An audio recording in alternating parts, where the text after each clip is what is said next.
Hi friends, Shweta Raghu YouTube ಚಾನೆಲ್ಗೆ welcome. ಇವತ್ತಿನ recipe ಹೀರೆಕಾಯಿ ಪಲ್ಯ ಮತ್ತು ಹೀರೆಕಾಯಿ ಚಟ್ನಿ ಮಾಡೋದು ಹೇಗೆ ಅಂತ ನೋಡ್ಕೊಂಡು ಬರೋಣ. ಮೊದಲಿಗೆ ಹೀರೆಕಾಯಿ ತೊಳೆದ್ಬಿಟ್ಟು ರೆಡಿ ಮಾಡಿ ಇಟ್ಕೊಂಡಿದ್ದೀನಿ. ಸಿಪ್ಪೆ ಎಲ್ಲ ಹೆರ್ಕೊಂಡು ಸಣ್ಣದಾಗಿ ಹೆಚ್ಚಿಟ್ಕೊಂಡಿದ್ದೀನಿ ಹೀರೆಕಾಯಿನ. ಒಂದು ಪಾತ್ರೆ ಇಟ್ಕೊಂಡಿದ್ದೀನಿ ಗ್ಯಾಸ್ ಮೇಲೆ. ಈಗ ಅದಕ್ಕೆ ಎಣ್ಣೆ ಹಾಕೋತಾ ಇದ್ದೀನಿ. ಒಂದು 5 ಟೇಬಲ್ ಸ್ಪೂನಷ್ಟು ಎಣ್ಣೆ ಹಾಕ್ಕೊಂಡಿದ್ದೀನಿ. ಎಣ್ಣೆ ಕಾದ ನಂತರ ನಾನು ಸಾಸಿವೆ ಹಾಕೋತಾ ಇದ್ದೀನಿ.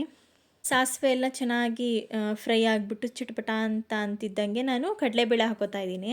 ಕಡಲೆಬೇಳೆ, ಉದ್ದಿನಬೇಳೆ ಎರಡೂ ಹಾಕ್ಕೊಂಡು ಚೆನ್ನಾಗಿ ಫ್ರೈ ಮಾಡ್ಕೋತಾ ಇದ್ದೀನಿ. ಕಡಲೆಬೇಳೆನೂ ಉದ್ದಿನಬೇಳೆ ಸ್ವಲ್ಪ ಕಲರ್ ಚೇಂಜ್ ಆಗೋ ತನಕ ಫ್ರೈ ಮಾಡ್ಕೋಬೇಕು. ನೋಡಿ, ಇವಾಗ ನಾನು ತೋರಿಸ್ತಾ ಇದ್ದೀನಿ, ಅಷ್ಟಾದರೆ ಸಾಕು. ನೋಡಿ, ಇವಾಗ ನಾನು ಈರುಳ್ಳಿ ಮತ್ತು ಒಣಮೆಣ್ಸಿನ್ಕಾಯಿ, ಕರ್ಬೇವಿನ ಸೊಪ್ಪು ಎತ್ತಿಟ್ಕೊಂಡಿದ್ನಲ್ಲ ಅದನ್ನು ಹಾಕ್ಕೊಂಡು ಫ್ರೈ ಮಾಡ್ಕೋತಾ ಇದ್ದೀನಿ. ಸ್ವಲ್ಪ ಚೆನ್ನಾಗಿ ಫ್ರೈ ಮಾಡ್ಕೋಬೇಕು, ಈರುಳ್ಳಿ ಎಲ್ಲ ಬೇಯೋ ತನಕ. ಬೆಂದ ಮೇಲೆ ಈಗ ನಾನು ಹೀರೆಕಾಯಿ ಕಟ್ ಮಾಡಿ ಇಟ್ಕೊಂಡಿದ್ನಲ್ವ ಅದನ್ನು ಹಾಕೋತಾ ಇದ್ದೀನಿ. ಹಾಕ್ಕೊಂಡೆಲ್ಲ ಮಿಕ್ಸ್ ಮಾಡ್ಕೋತಾ ಇದ್ದೀನಿ. ಈಗ ಅದಕ್ಕೆ ಎಷ್ಟು ಬೇಕೋ ಅಷ್ಟು ರುಚಿಗೆ ತಕ್ಕಷ್ಟು ಉಪ್ಪು ಹಾಕೋತಾ ಇದ್ದೀನಿ. ಉಪ್ಪು ಹಾಕ್ಕೊಂಡ್ಮೇಲೆ ಮಿಕ್ಸ್ ಮಾಡ್ಕೊಳ್ಳೋಣ ಮತ್ತೊಮ್ಮೆ. ಈಗ ಸ್ವಲ್ಪ ಅರ್ಶಿನದ ಪುಡಿ ಹಾಕೋತಾ ಇದ್ದೀನಿ. ಹಾಕ್ಕೊಂಡು ಮತ್ತೊಮ್ಮೆ ಎಲ್ಲ ಮಿಕ್ಸ್ ಮಾಡ್ಕೊಳ್ಳೋಣ.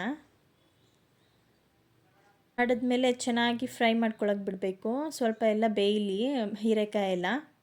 ನೀರು ಹಾಕೋ ಅವಶ್ಯಕತೆ ಇಲ್ಲ, ಅದನ್ನೇ ನೀರು ಬಿಟ್ಕೊಳ್ಳುತ್ತೆ ಹೀರೆಕಾಯಲ್ಲಿ ನೀರಿನ ಅಂಶ ಇರುತ್ತೆ, ಅದೇ ನೀರು ಬಿಟ್ಕೊಳ್ಳುತ್ತೆ. ನೋಡಿ, ನಾನು ಒಂಚೂರು ನೀರು ಹಾಕಿಲ್ಲ. ಎಲ್ಲ ಚೆನ್ನಾಗಿ ಡ್ರೈ ಆಗಬೇಕು. ಹೀರೆಕಾಯಿ ತುಂಬ ಒಳ್ಳೆಯದು ಹೆಲ್ತಿಗೆ. ಹೀರೆಕಾಯಲ್ಲಿ ನಾರಿನಂಶ ಇರೋದ್ರಿಂದ ಒಳ್ಳೆಯದು ಹೆಲ್ತಿಗೆ. ಕಾನ್ಸ್ಟಿಪೇಷನ್ ಪ್ರಾಬ್ಲಮ್ ಇರೋರಿಗೆ ಮತ್ತು ಈ ಗ್ಯಾಸ್ಟ್ರಿಕ್ಕು, ಎಸಿಡಿಟಿ ಎಲ್ಲ ಇರುತ್ತಲ್ಲ ಅಂಥವ್ರಿಗೆಲ್ಲ ಒಳ್ಳೆಯದು. ಕೊಬ್ಬಿನಂಶ ಎಲ್ಲ ಕರಗಿಸುತ್ತೆ. ಹಾಗಾಗಿ ಆವಾಗ ಹೀರೆಕಾಯಿ ಪಲ್ಯ ಮಾಡ್ಕೊಂಡು, ಇಲ್ಲ ಹೀರೆಕಾಯಲ್ಲಿ ಏನಾದರೂ ಒಂದು ರೆಸಿಪಿ ಮಾಡ್ಕೊಂಡು ತಿನ್ನೋದ್ರಿಂದ ಒಳ್ಳೆಯದು. ನೋಡಿ, ಇವಾಗ ನಾನು ಆಲ್ಮೋಸ್ಟ್ ಕಂಪ್ಲೀಟಾಗಿ ಬೆಂದಿದೆ. ನೋಡಿ, ಇದರಲ್ಲಿ ಒಂದು ಸ್ವಲ್ಪ ನೀರಿತ್ತು, ಎಲ್ಲ ಡ್ರೈ ಆಗಿದೆ. ಆಲ್ಮೋಸ್ಟ್ ಕಂಪ್ಲೀಟ್ ಆಗಿದೆ. ನಾನು ಗ್ಯಾಸ್ ಫ್ಲೇಮ್ ಆಫ್ ಮಾಡ್ಕೊಂಡಿದ್ದೀನಿ. ಹೀರೆಕಾಯಿ ಸಿಪ್ಪೆನ ನಾನು ತೊಳೆದ್ಬಿಟ್ಟು ರೆಡಿ ಮಾಡಿ ಇಟ್ಕೊಂಡಿದ್ನಲ್ವ ಅದನ್ನು ಹಂಚ್ ಮೇಲೆ ಹಾಕೋತಾ ಇದ್ದೀನಿ. ಕಾದಿರೋ ಹೆಂಚು ಮೇಲೆ ಹಾಕ್ಕೊಂಡು ಸ್ವಲ್ಪ ಎಣ್ಣೆ ಹಾಕ್ಕೊಂಡು ಫ್ರೈ ಮಾಡ್ಕೋಬೇಕು ಅದನ್ನು ಚೆನ್ನಾಗಿ, ಸ್ವಲ್ಪ ಹಸಿ ವಾಸನೆ ಎಲ್ಲ ಹೋಗೋ ಥರ. ನೋಡಿ, ಇವಾಗ ಫ್ರೈ ಮಾಡಿ ಇಟ್ಕೊಂಡಿದ್ದೀನಿ. ಚಟ್ನಿಗೆ ಬೇಕಾಗಿರೋ ಸಾಮಗ್ರಿಗಳೆಲ್ಲ ರೆಡಿ ಮಾಡಿ ಇಟ್ಕೊಂಡಿದ್ದೀನಿ. ಈಗ ಮಿಕ್ಸಿ ಜಾರ್ ತೊಗೊಳ್ಳೋಣ.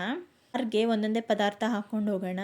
ಫಸ್ಟು ಹೀರೆಕಾಯಿ ಫ್ರೈ ಮಾಡ್ಕೊಂಡಿದ್ನಲ್ಲ ಅದು ಹಾಕ್ಕೊಂಡಿದ್ದೀನಿ. ಕೊತ್ತಂಬರಿ ಸೊಪ್ಪು ಮತ್ತು ಹಸಿಮೆಣ್ಸಿನ್ಕಾಯಿ, ಒಂದು ಸ್ವಲ್ಪ ಹುಣಸೆಹಣ್ಣು, ಹಾಗೆ ಬೆಳ್ಳುಳ್ಳಿ, ಆಮೇಲೆ ತೆಂಗಿನಕಾಯಿ ಸ್ವಲ್ಪ.